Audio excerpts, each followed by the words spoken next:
What citizens have not done is that in their own sphere of influence, how do you make that change? They want to see the change at the political level, but those who go into political space have firstly been citizens at our own end. Leaders or politicians, they don't fall from the sky. Not to say then just they come on any side. They are citizens. They are Sierra Leoneans like you and me who had a certain type of upbringing which has resulted in how they act now. Those in public office, they talk down to people and they become arrogant. It's part of their nature. They've been like that. And so now that they have more power, more influence, more authority, it just exhibits itself further. And so if we want to see a difference in public offices, we have to start from ourselves. What are we doing now to change the future? We knew when we were growing up, like you had a new neighbor, they'll come around to say, Madam Antonia, Obayanda, I can't with me and this and that. Now you go into a new neighborhood, you don't even know who your neighbor is. It looks tiny, but that's the social fabric. Those are the values that we have lost. Welcome to Honestly Speaking, a podcast where we have honest conversations about the issues shaping our lives. I'm your host, Antonia Howard, and today's question is simple but challenging. Are Sierra Leoneans truly engaged citizens? We often talk about democracy in terms of elections, campaigns, and political parties, but citizenship goes far beyond just voting. It's about whether we understand our rights, whether we demand accountability, whether we understand our own responsibility, and whether we believe our voices truly matter. In Sierra Leone, civic participation often seems limited. Some say people are disengaged, discouraged, or afraid to challenge the system. Others argue that citizens are deeply active in their own ways, maybe through community organizing, social movements, and advocacy. But to help us explore this, I'm joined by Valnora Edwin. She is a leading civil society leader, an advocate for democracy and good governance, and her work has focused on empowering citizens, strengthening accountability, and challenging the culture of silence. Welcome to Honestly Speaking, Valnora. Thank you. A pleasure being here. Where do I start now? I would say looking back and comparing what used to happen maybe say 15, 20 years ago to what's happening now, do you think Sierra Leoneans have become more engaged as citizens or less engaged? Wow. Really speaking, I think the engagement has not changed. The only thing I think we have now that we didn't have probably 15 years ago was a cybersecurity law that would, you might say to some extent, create some restrictions about conversations, in terms of conversation. And the Public Order Act itself, is still a restriction, which had even existed 15 years ago. But fairly, the engagement has remained the same. Citizens have the opportunity to express themselves like we are doing now. We'll speak about various topics. Radio stations are there.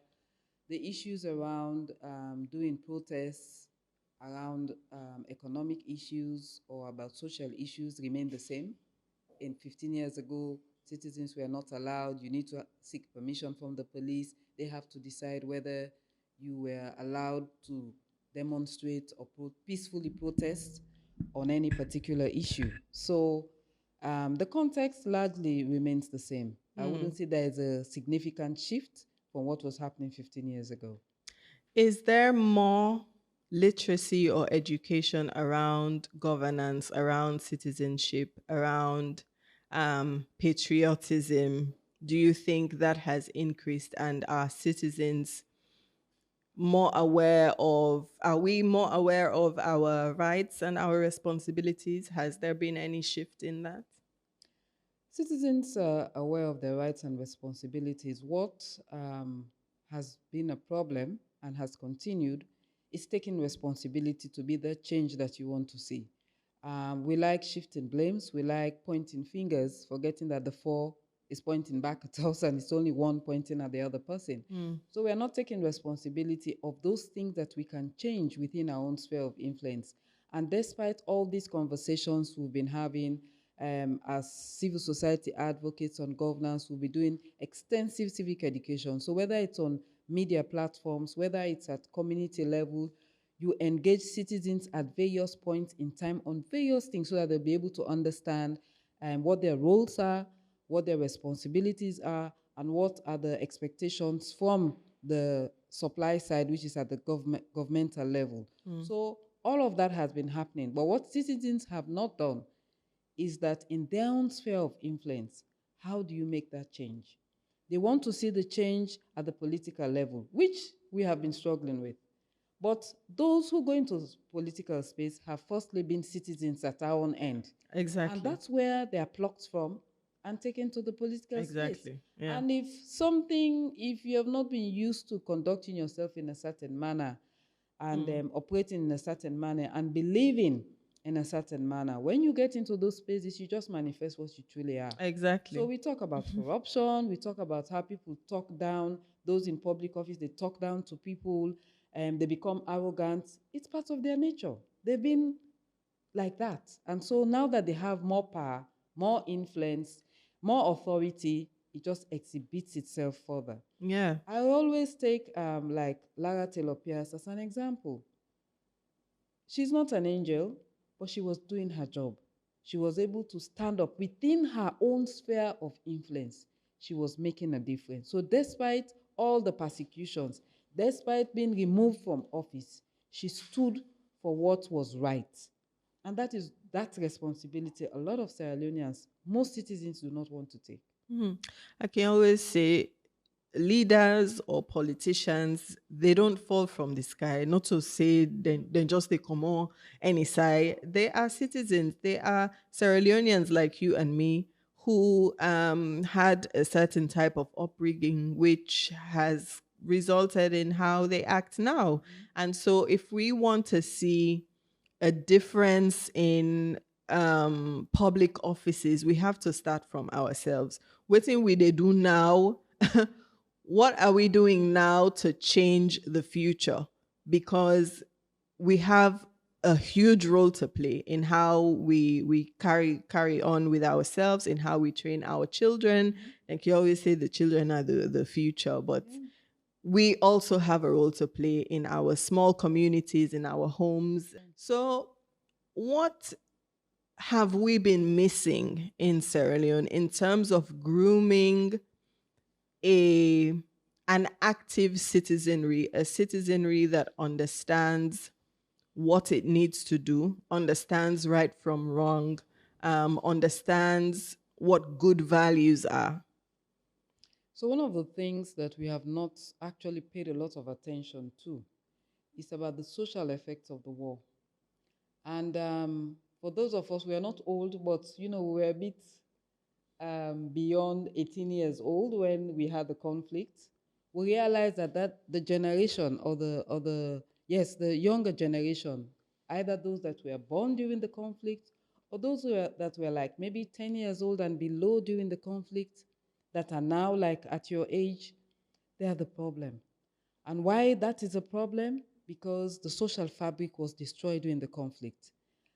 Families were separated, values were destroyed, and you can see the extent to which the rebels committed atrocities, digging up graves. These are all the value systems, the widespread sexual abuse of women, desecrating things that we had valued over the years. And unfortunately, we have not picked that up. So there are no standards. There is no value. There's nothing specifically that binds us together as societies, as communities, as we used to. We knew when we were growing up, like you had a new neighbor, they'll come around to say, Madam Antonia, na me don't can obayanda o, I can't with them two picking them, they walk yanda and this and that. And now you go into a new neighborhood, you don't even know who your neighbor is. They stay indoors, you just see them walk by, or they drive, nothing happens. In fact, they go begin smoke you, then they burn dirty.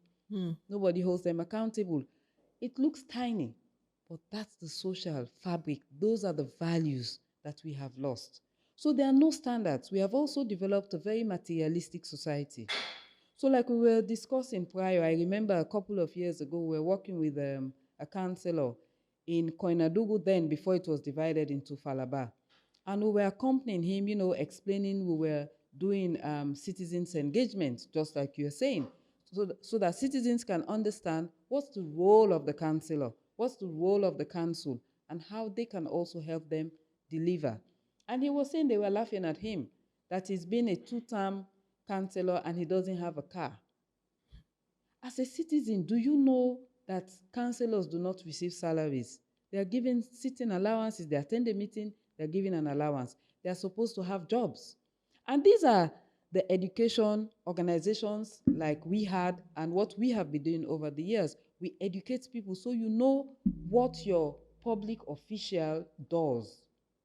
Another thing that has probably affected us is the fact that we removed civics from our schools. Now, my kids don't know anything about what happened in the war. We have been telling them, because even after the war, the discussions around the war was not part of the school curriculum. Civics was not part of the school curriculum. My daughter is here. She would always ask me, Mommy, come and tell me. I like to hear stories about the war.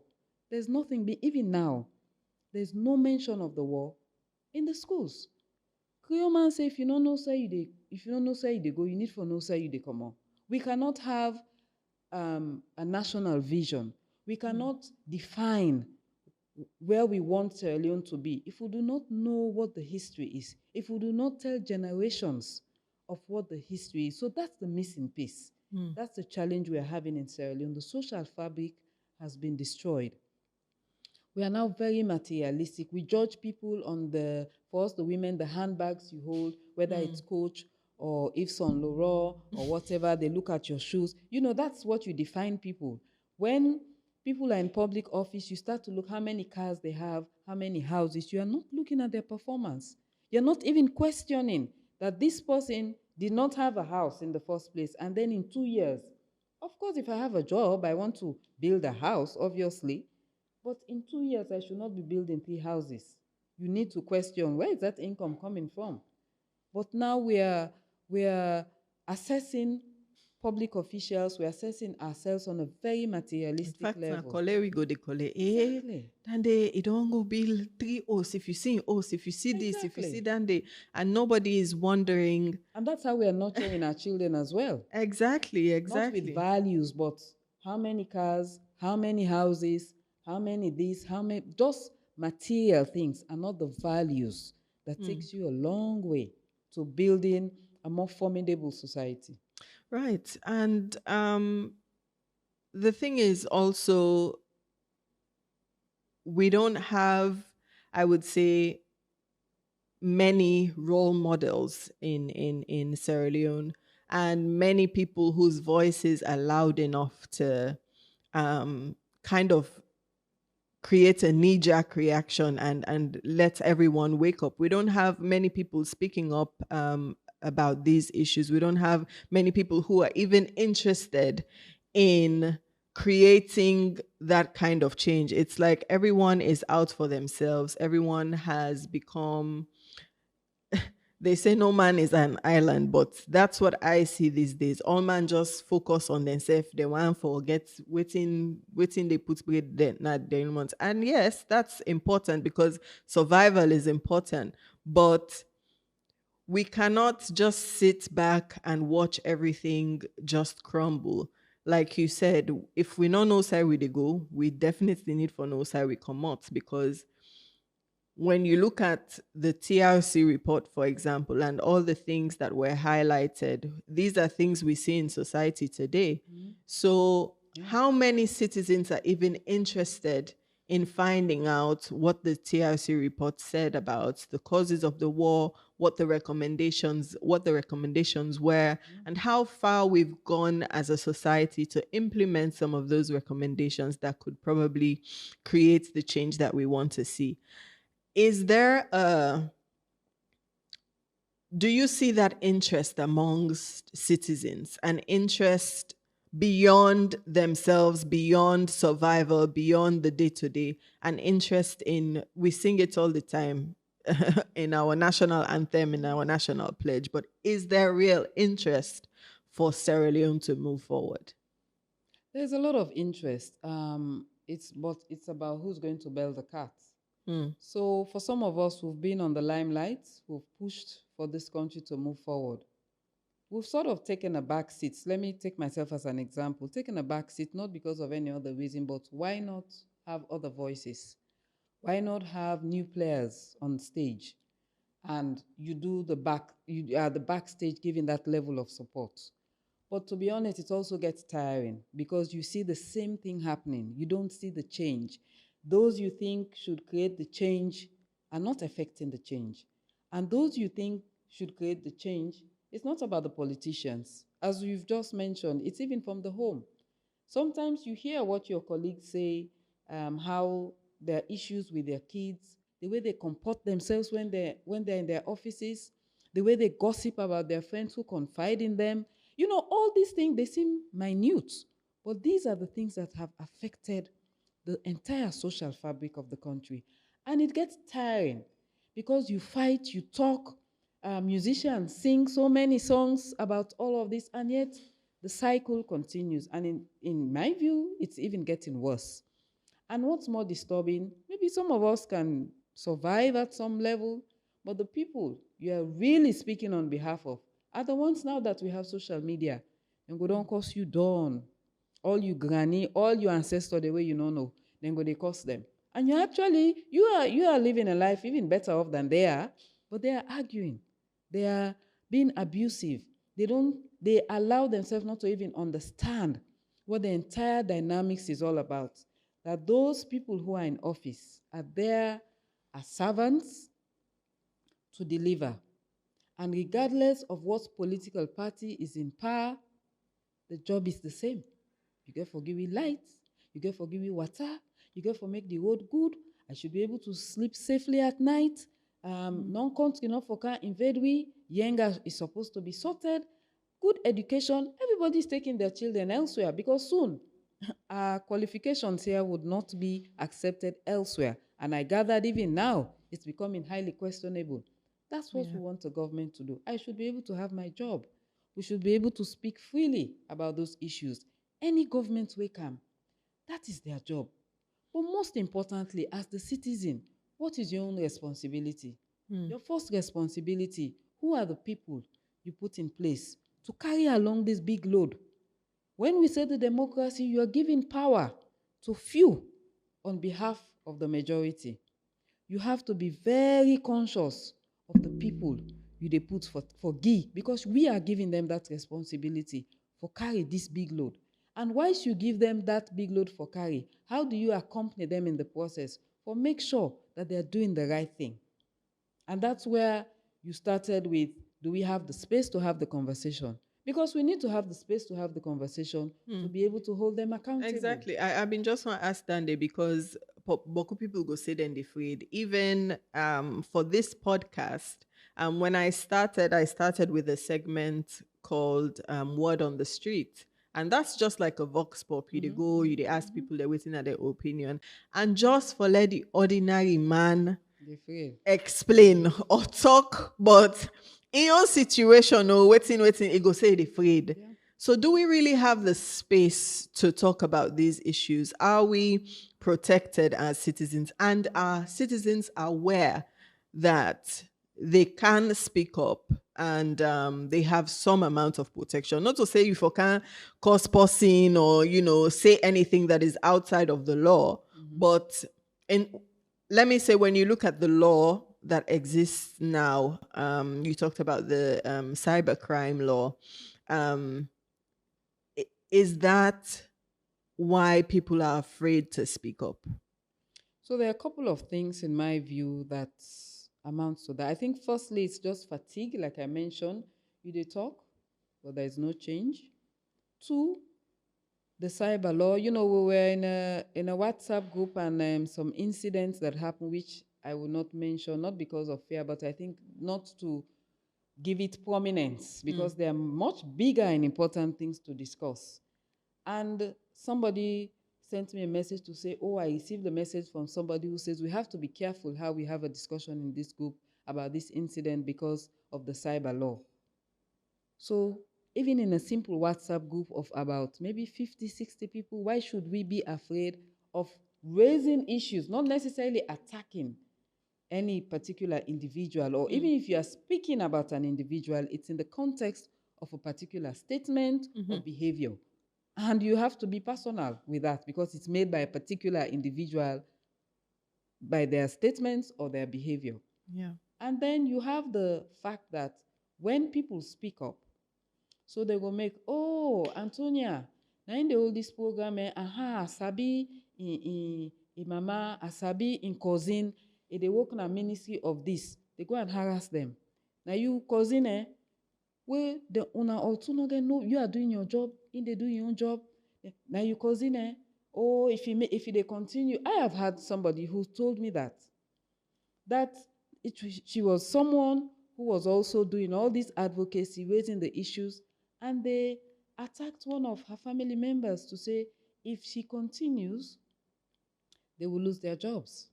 So that is also happening in a subtle manner. Or you have people who will call you, hey, Antonia, you know, say me now you person, but I've been this on side.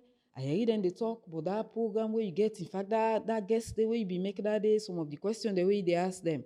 So they're not intimidating you, but that you close, so-called close person, and they can tell you, so now for take them or that Valnora, they not call and they again, no, because the way you can talk, they not be like them. I be then I one group. If you hear what and they say, let them not can attack you, you know, say. So this is what is going on. So you get you two picking your family, you know, go set you mouth, which is what is going on. So you have all these subtle means, you have the law, and there are just this thing hanging.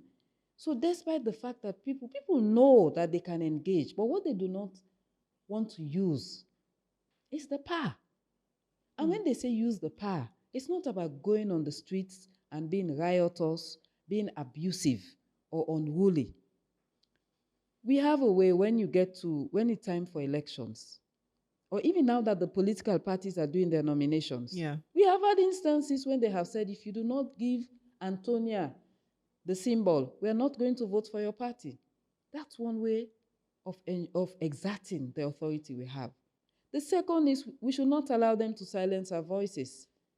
So you can be constructive, but you have to say the truth. I'll go back to even Lara. And I remember some years back, you remember a medical personnel at the Connaught Hospital who raised the issue about the rats. Yeah. She was manhandled. Yeah. But the Medical and Dental Association stood up to say, for no, her. you can't. So those are the ways citizens can engage.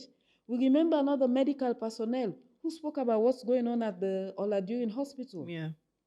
And now even citizens have given what they are contributing, water supply, electricity. So these are the roles we can play as citizens. We need to accompany those who are in office to deliver. We need to draw their attention when they are not delivering. But most importantly, we should not ask them beyond what they can deliver. So you also mentioned about, can we hold them accountable? One of the things that has affected citizens' ability to hold them accountable, because you don't go ask her, pay me beginning school fee, me wolf been fly, I want go put bondo, I want get bearing, all you village people then die. And you go and ask them, and it's not their responsibility to do that for you. Yes, we all ask people to help when we have a crisis. We all need help. That's not what we're talking about. We're talking about those daily things that you ask this individual just because that individual holds a public office. And so when they do something wrong, you cannot hold them accountable. In fact, those are the people who are defending. They give them jobs that they're not even qualified for. So you want pull bread na. So when you point out that this person is corrupt, this individual is not efficient, they claw at you because that's who they depend on. Yeah. So that's why citizens' engagement is problematic. So it's not necessarily on laws or what the government does, but it's also about what we have put as the space we have created for ourselves as citizens, relying heavily on the politicians for things we should manage for ourselves. We cannot hold them, and as a result, we cannot hold them accountable when they get out of line. And just being aware that you have a right to speak up for what needs to be done, like the doctor did at the hospital. And now look at what has happened to the hospital. It's improved. So in as much Exactly. as we're all afraid that, oh, she might be harassed like the other doctor was, but now citizens were more aware and everybody was watching, okay, let's see what would happen to her. And when we exact that level of authority, she's still in office and she's a hero. Exactly. I think fair is one thing, but like you said, there's a lot of dependency. So if you don't go ask counselor for pay you picking in school fee, you don't go ask him for buy you picking in school bag. If the counselor, first of all, the counselor not they get salary, now sitting fee, Exactly. you know, and they have to find a means to cater to the needs, cater for waiting you don't ask them for. And then when the counselor is accused of corruption, first of all, the corruption where you don't engage in now your fault. Because now you don't go ask them for yes, now you don't go ask them for pay you rent, now you don't go ask them for pay you picking in school fee. Then so when they accuse them for corruption, now you self go canteen up say no, it not corrupt because the money where it go thief or where it go take, yes, now for you, now you can. So I think the lines are currently blurred in terms of what is right and what is wrong. And they talk generally like when I see how issues are talked about on social media, me self I can confuse something.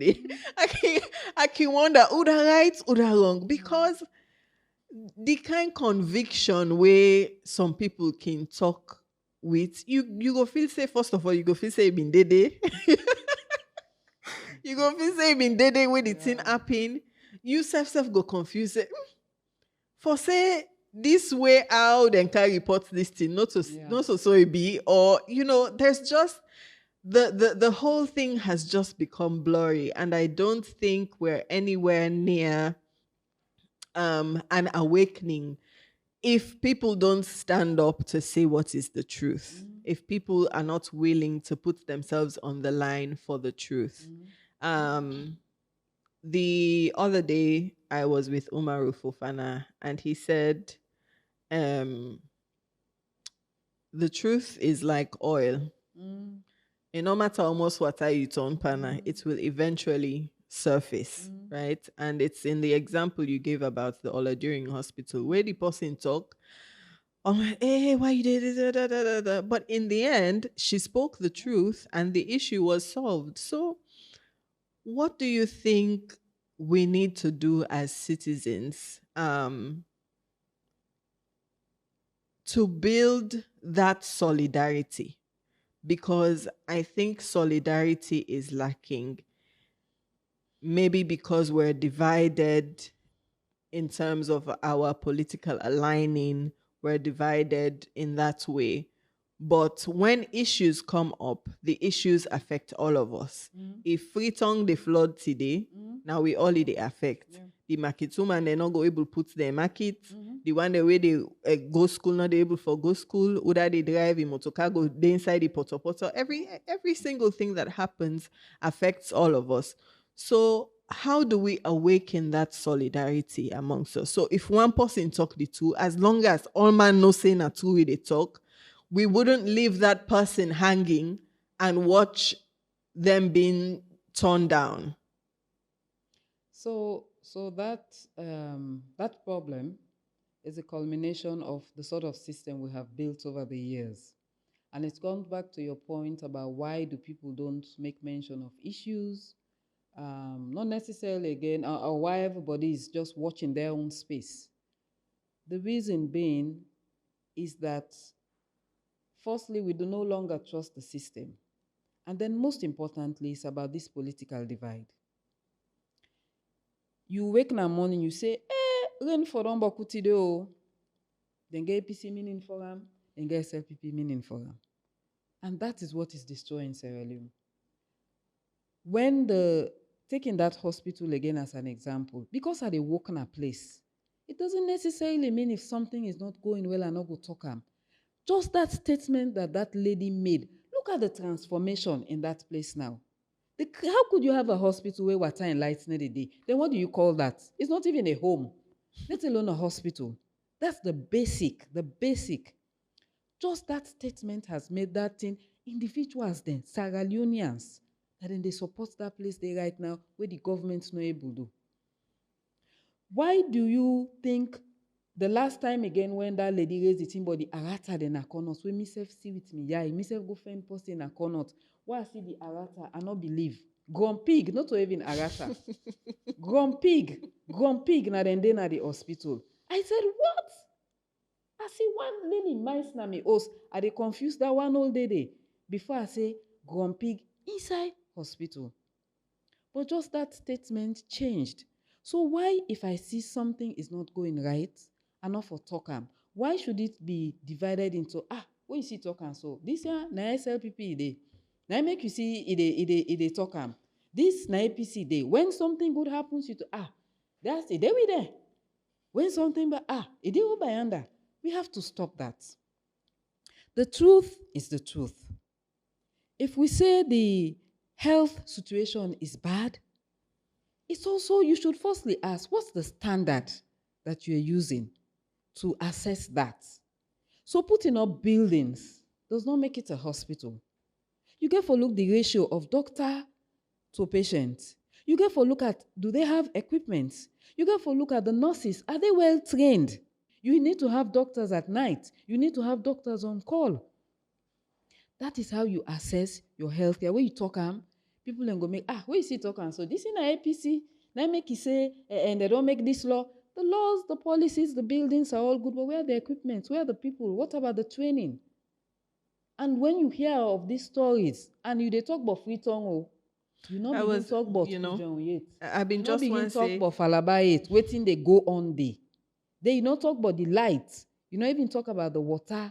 Yes, efforts are being made, solar and all of that. So if you say the healthcare system is bad, not that nothing has been done, but we want to raise them to a certain level. So let we left this discussion about APC and SLPP, and let we not defend what is wrong. Because like you say, when the deforestation, they happen, so look at what is happening in the Western area.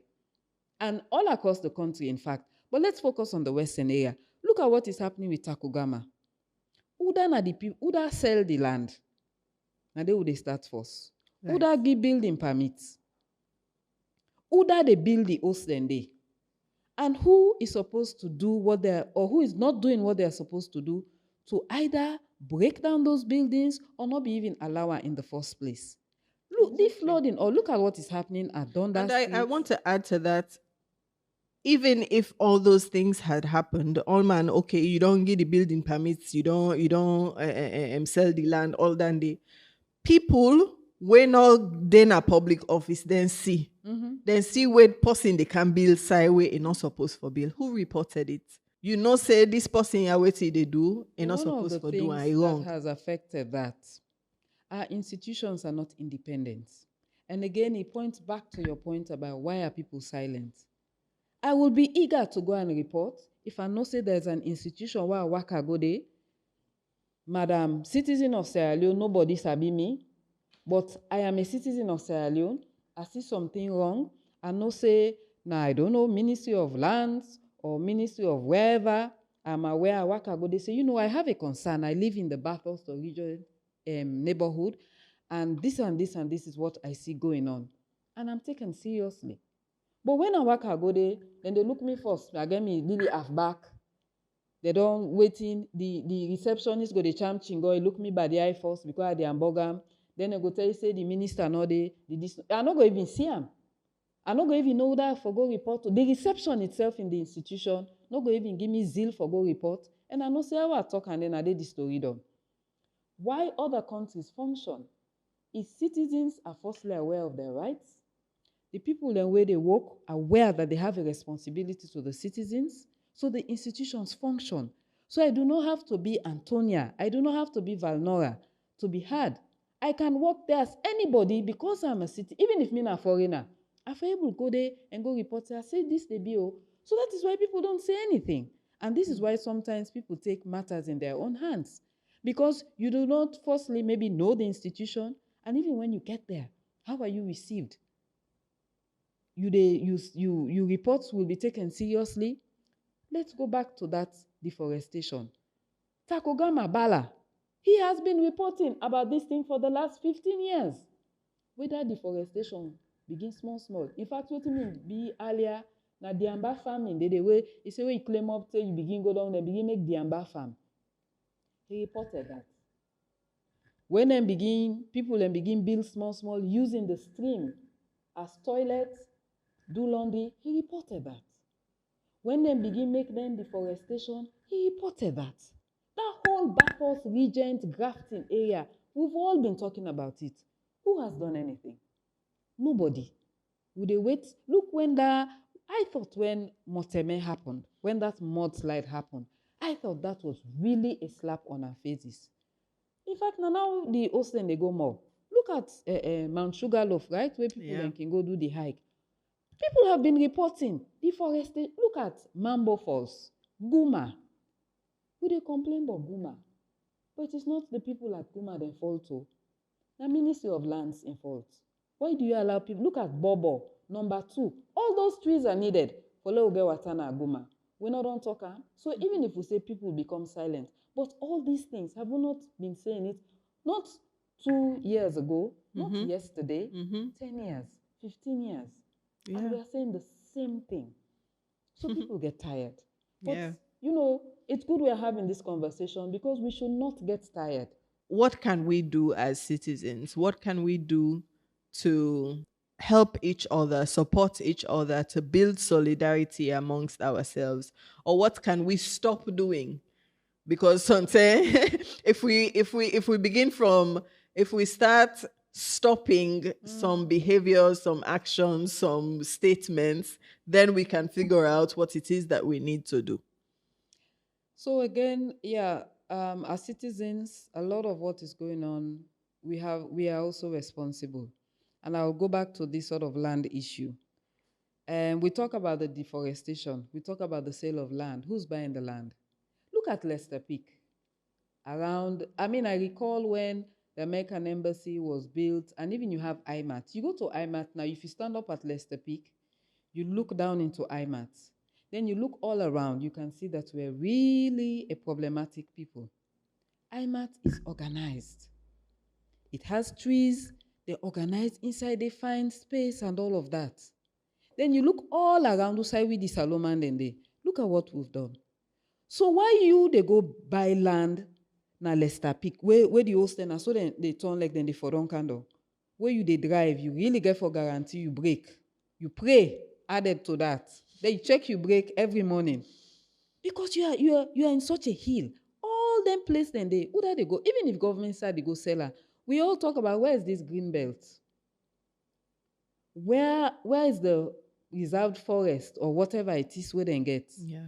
But then when they say, hey, land they and you they run, you go buy. And you they hear the discussion. Who they build now, Bobo? And number 2, who then they go build around Guma? Not a politician, the number 1. Now like me and you again, that can afford it.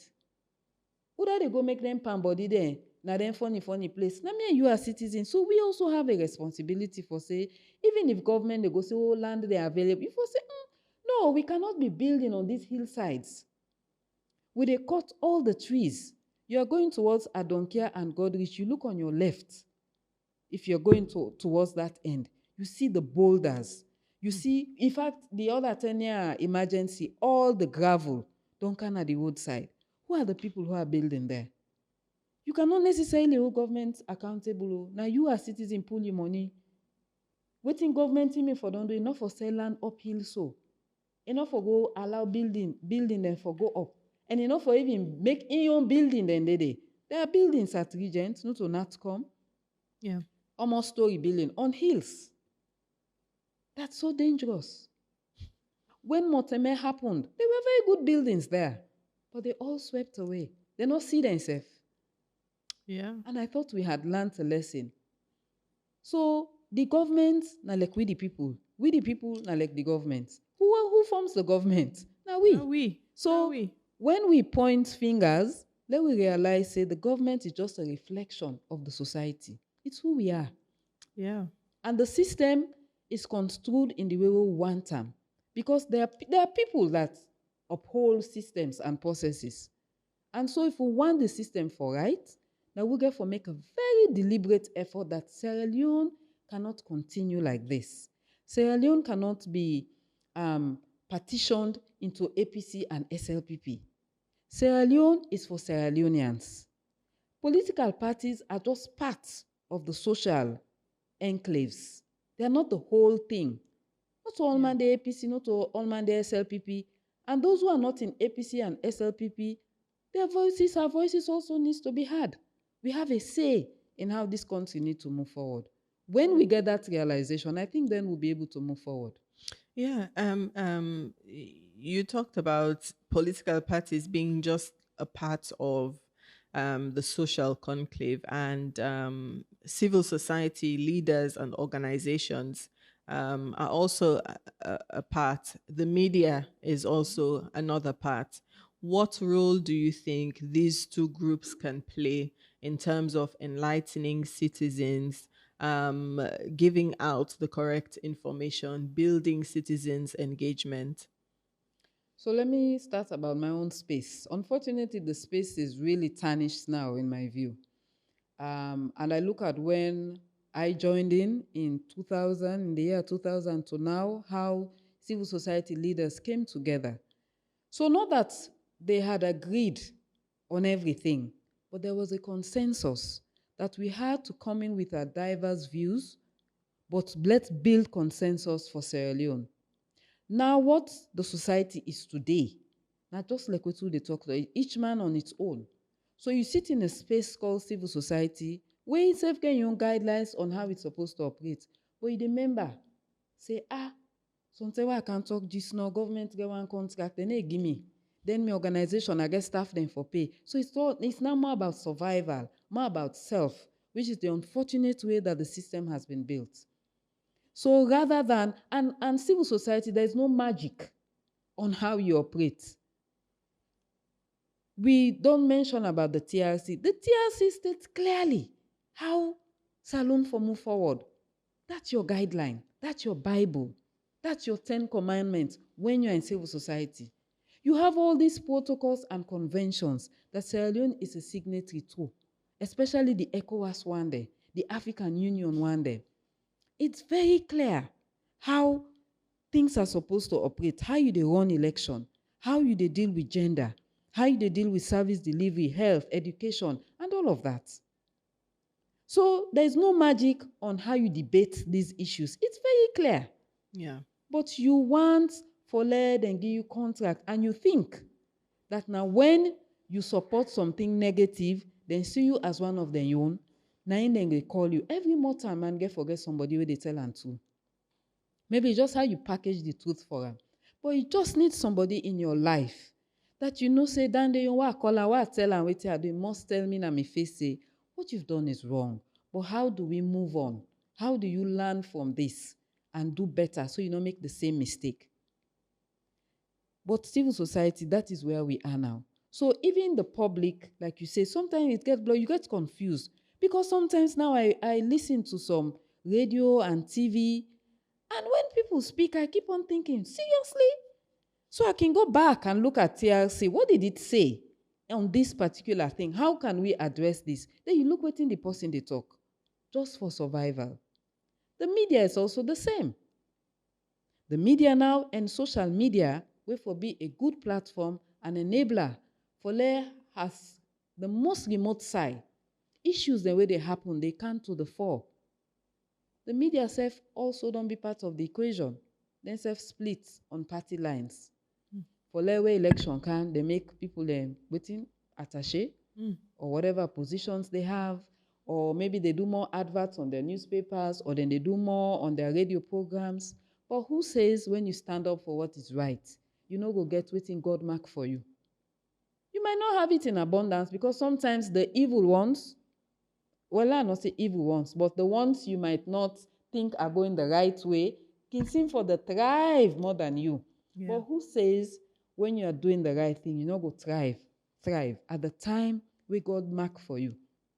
Yeah. So because of this self, because of survival, and yes, times are hard, but let's stand up for what is right. Because when you do the right thing, at the end of it all, we all the benefit. Oh, the politician they benefit, civil society go benefit, the media go benefit. So it's rather unfortunate that, more and more people are being swallowed up. Maybe not by their own thinking, but unfortunately they find it challenging to stand up for the right thing. And then just think, say, for liable for survive, liable put fear in that me vehicle, liable send me picking go school. If I can't begin talk this kind of way, that contract no go come. Yeah. And so people sway, which is rather unfortunate. If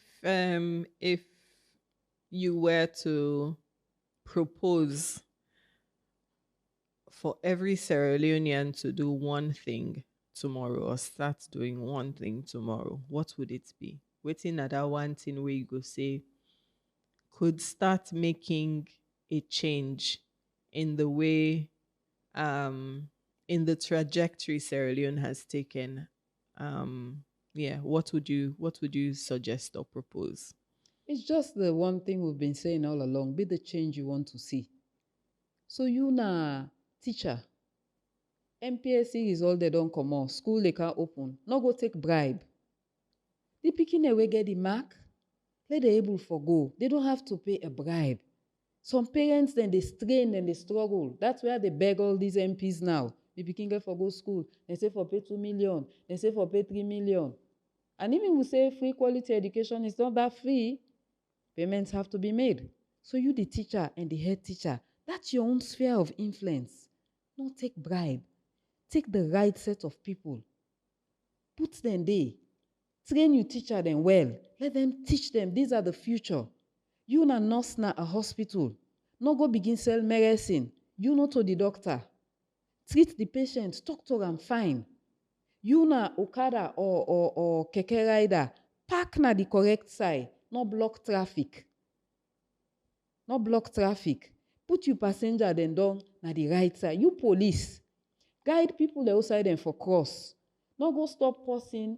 You begin, you tire, make so, you park lights, tunnel by under, you this day. When all what you wanted was money. Just do the right thing. Just ensure say vehicles then roadworthy. Guide people. Not so for begin all arrest all the time, but guide people, educate people. The people the way they collect tax, or even the government's instead your own expenditure, you way they sit down, now then decision making places for expenditure. Don't waste the money. People then they work hard for let them pay them tax. Because now that tax money they use for spending at the country. Don't waste the money. No mix inside corruption.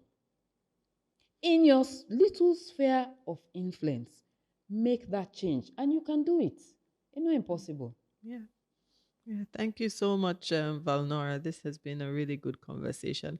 Welcome. And I hope anyone who listens or watches this episode would start thinking about what little decision. It might seem little, but little drops of water make a mighty ocean. So we need to start making the change. We need to start being the change that we want to see. Every decision counts. Every action we take definitely counts. So thank you, Valnora, for your time and for being on Honestly Speaking. Thank you. Yeah. That's it for today's episode. Thank you for watching and listening. Don't forget to make your own contribution by sharing your comments using #HonestlySpeakingSL.